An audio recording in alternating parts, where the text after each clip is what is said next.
আসসালামু আলাইকুম সবাইকে। আমার এটা রান্নার ফার্স্ট লং ভিডিও, তাই একটু এক্সাইটমেন্ট আর একটু নার্ভাসনেস নিয়ে চলে আসলাম আপনাদের সঙ্গে লং ভিডিওটা শেয়ার করতে। তো এখন আমি আজকে বানাবো সবচেয়ে সহজ ও মজাদার একটি রেসিপি, পাঙাশ মাছের ঝোল। তো আমরা ফার্স্টেই এখানে যেভাবে বাসায় ম্যারিনেট করে সেরকমভাবে হলুদ, মরিচ আর একটু স্বাদমতো লবণ দিয়ে ম্যারিনেট করে নিয়ে তেলে ভেজে নেব, একটু কড়া করে ভাজবো। তো আসলে পাঙাশ মাছ হচ্ছে আমাদের দেশের এমন একটি মাছ যেটা গ্রামে গঞ্জে প্রায় সব জায়গাতেই এই মাছটা পাওয়া যায়। আর এটা সঠিকভাবে যদি রান্না করা যায় তাহলে পাঙাশ মাছ থেকে যে গন্ধটা অনেকের লাগে সেটা আসলে থাকে না। তো আজকে আমাদের রেসিপিটা ফলো করে যদি আপনারা রান্না করেন তাহলে নিশ্চয়ই পাঙাশ মাছটা অনেক ভালো হবে খেতে, আর একটুও গন্ধ থাকবে না। তো অবশ্যই আপনারা বাসায় এটি একবার হলেও ট্রাই করে দেখবেন। এখানে হচ্ছে আমাদের মাছটা অলমোস্ট ভাজা হয়ে গেছে। তাহলে চলুন আমরা আপনাদের বাকি রেসিপিটা দেখে দিই। আর আপনাদের সুবিধার জন্য আমি পাশে লিখেও দিয়েছি যে আমরা কখন কোন মশলাটি ইউজ করছি। তো এদিকে আমাদের মাছটি ভাজা হয়ে গেছে, আমরা হচ্ছে তুলে নিচ্ছি মাছটি তুলে রাখার পরে আমরা অন্য সাইডে আর রান্নাটা শুরু করবো, কারণ সব মাছ তো একবারে ভাজা সম্ভব হবে না। তো আর একটা চুলা আমরা ইউজ করবো আর কি। তো এখানে আপনারা দেখতেই পাচ্ছেন যে আমরা অন্য একটি ফ্রাইং প্যানে তেল দিয়ে দিয়েছি। তেলটা একটু গরম হলে এখানে আমরা গোটা জিরা দিয়ে দেব, প্রয়োজনীয় সব ধরনের মশলাগুলো দিয়ে দেব। এখানে আমরা পেঁয়াজ কুচি দিয়ে দিলাম,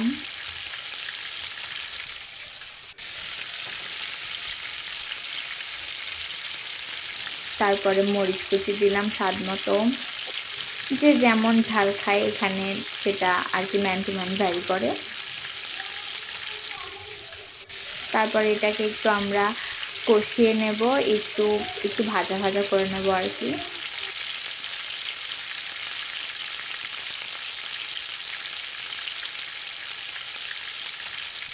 এখানে আমরা প্রতিনিয়ত একটু নাড়তে থাকবো যেন আমাদের পেঁয়াজগুলো বেশি ভাজা না হয়ে যায়।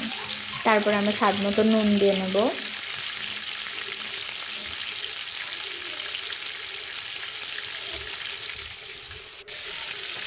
তারপরে আমরা এখানে আদা রসুন বাটা দিয়ে নেব। তারপরে আমরা দেব গরম মশলা। আদা রসুন বাটা আর গরম মশলা দিয়ে একটু নেড়ে চেড়ে নেব, কষিয়ে নেব আর কি।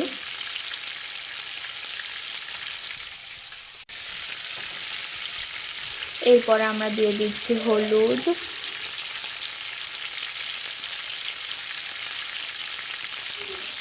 তারপরে দিয়ে দেবো মরিচ গুঁড়ো স্বাদ মতো, যে যেমন ঝাল খায় সে তেমনভাবে দেবে আর কি।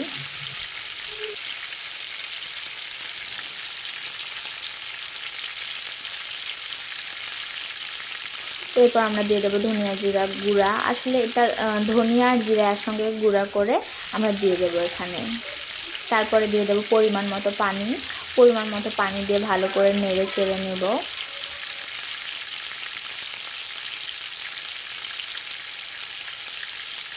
আপনারা যদি চান একেবারেই পানিটা দিয়ে দিতে পারবেন, আর যদি আপনারা চান তাহলে আমার মতো করেও একটু একটু করে পানি দিয়ে অ্যামাউন্টটা চেক করে নিয়ে তারপরে পানি দেবেন। এতে করে হয় কি বেশি পানি পড়ে না আর স্বাদটাও ভালো হয়। এরপরে কিছুক্ষণ কষিয়ে নেওয়ার পর যখন দেখব যে গরম হয়ে গেছে তখন আমরা ভেজে রাখা মাছগুলো এটাতে আস্তে আস্তে ছেড়ে দেব এবং মাছগুলো দিয়ে আরও একটু কষিয়ে নেব কিছুক্ষণ।